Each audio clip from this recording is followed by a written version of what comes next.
নমস্কাৰ বন্ধু-বান্ধৱীসকল, প্ৰথমতে স্বাগতম জনাইছোঁ মোৰ ইউটিউব চেনেললৈ। তো বন্ধু-বান্ধৱীসকল, আপোনালোকে নিশ্চয় গম পায় যে অসম পুলিচৰ বহুখিনি পদ মুকলি হৈছে।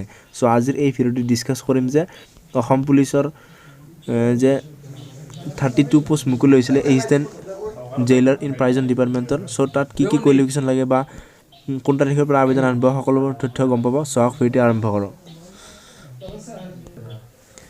যদি আপোনালোকে অসম পুলিচৰ অফিচিয়েল ৱেবছাইটটো খোল খাই তেনেহ'লে আপোনালোকে এনেদৰে দেখা পাব।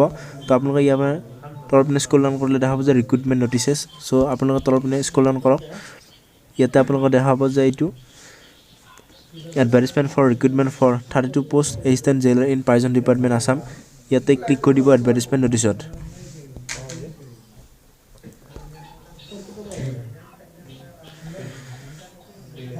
এইটো হ'ল অসম পুলিচৰ অফিচিয়েল এডভাৰ্টাইজমেণ্ট। চ' ইয়াতে উল্লেখ কৰা আছে চ' কিমান পদ মুকলি হৈছে। ইয়াতে আছে 32 পোষ্ট আৰ্ম ৰিজাৰ্ভৰ কাৰণে আছে টোটেল 23 পোষ্ট, OBC MOBCৰ বাবে আছে 3 পোষ্ট, SCৰ বাবে আছে 1 পোষ্ট, ST প্লেনৰ বাবে আছে 3 আৰু ST হিলৰ বাবে আছে 2টা। চ' এনেদৰে টোটেল আপোনালোকৰ 32 পদ মুকলি হৈছে। ইয়াৰ কাৰণে এলিজিবিলিটি কেইটাৰে দিছে আপোনালোকৰ ইয়াতে দিছে যে নেশ্যনেলিটি আপোনালোকৰ ইণ্ডিয়ান হ'ব লাগিব। তাৰপিছতে ইয়াতে দিছে চ' এনেদৰে এমপ্লয়মেণ্ট এক্সচেঞ্জ লাগিব লগতে আপোনালোকৰ আৰু আপোনালোকে candidates must speak Assamese for any other state language fluently. So' আপোনালোকে অসমীয়া ভাষাটো জানিব লাগিব। ইয়াতে বয়সৰ সময়সীমা দিছে 21 পৰা 40 বছৰ আৰু লগতে ইয়াতে এজ ৰিলেক্সেশ্যন দি আছে SC ST প্লেন আৰু ST হিলৰ বাবে 5 ইয়াৰ্ছ আৰু OBC MOBCৰ বাবে 3 ইয়াৰ্ছ আৰু লগতে এক্স ছাৰ্ভিচমেন কাৰণে দিছে 2 ইয়াৰ্ছ।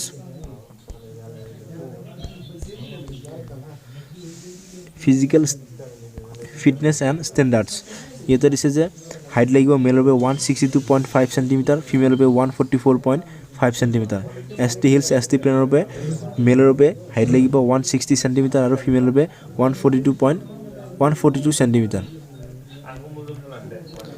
আপোনালোকে ইয়াৰ বাবে আবেদন কৰিব লাগিব অনলাইন মাধ্যমেৰে কৰিব লাগিব অসম পুলিচৰ অফিচিয়েল ৱেবছাইটত।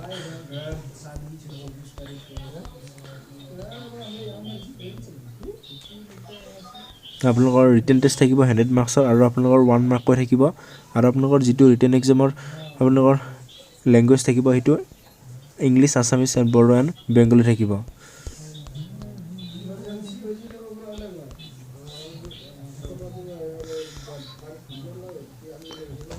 তাৰপিছতে আহিল যে ফিজিকেল ভিজেঞ্চি টেষ্ট।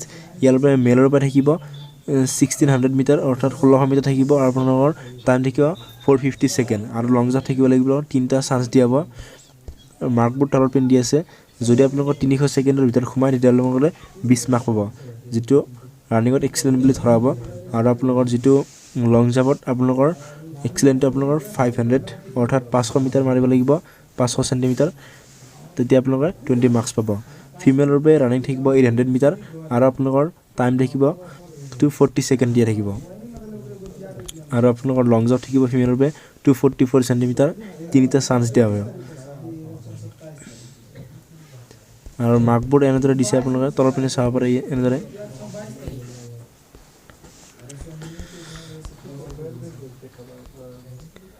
আৰু আপোনালোকৰ যদি NCC চাৰ্টিফিকেট আছে তেতিয়াহ'লে আপোনালোকৰ বনাছ মাৰ্ক দিয়া হ'ব। মাৰ্কবোৰ ইয়াতে দিছে। যদি আপোনালোকৰ C চাৰ্টিফিকেট থাকে তেতিয়াহ'লে আপোনালোকৰ 5 মাৰ্কছ পাব আৰু আপোনালোকৰ যদি B চাৰ্টিফিকেট থাকে তেতিয়াহ'লে আপোনালোকৰ 3 মাৰ্কছ পাব আৰু NCC A চাৰ্টিফিকেট থাকিলে আপোনালোকে 2 মাৰ্কছ পাব আৰু আপোনালোকৰ অৰেল বা ভাইভা ভইচ থাকিব 5 মাৰ্কছৰ। যিটো আপোনালোকৰ ফাইনেল মেৰিট লিষ্ট মৰা হ'ব তেতিয়া আপোনালোকৰ 150 মাৰ্ক থাকিব টোটেল। ইয়াতে 100 মাৰ্কছ ৰিটেন এক্সামৰ, ফিজিকেলৰ 40 মাৰ্কছ, NCC আপোনালোকৰ 5 মাৰ্কছ আৰু আপোনালোকৰ অৰেল বা ভাইভা ভইচৰ 5 মাৰ্কছ। চ' টোটেল আপোনালোকৰ 150 মাৰ্কছৰ ওপৰত ফাইনেল মেৰিট লিষ্ট মৰা হ'ব। চ' এই পদবোৰত এইখিনিয়ে আছিলে। যদি আপোনালোকে কিয় বুজি পোৱা নাই কমেণ্ট ছেকশ্যনত কমেণ্ট কৰি জনাব। চ' আজিলৈ ইমানে, নেক্সট ভিডিঅ'ত আকৌ লগ পাম। চ' ধন্যবাদ।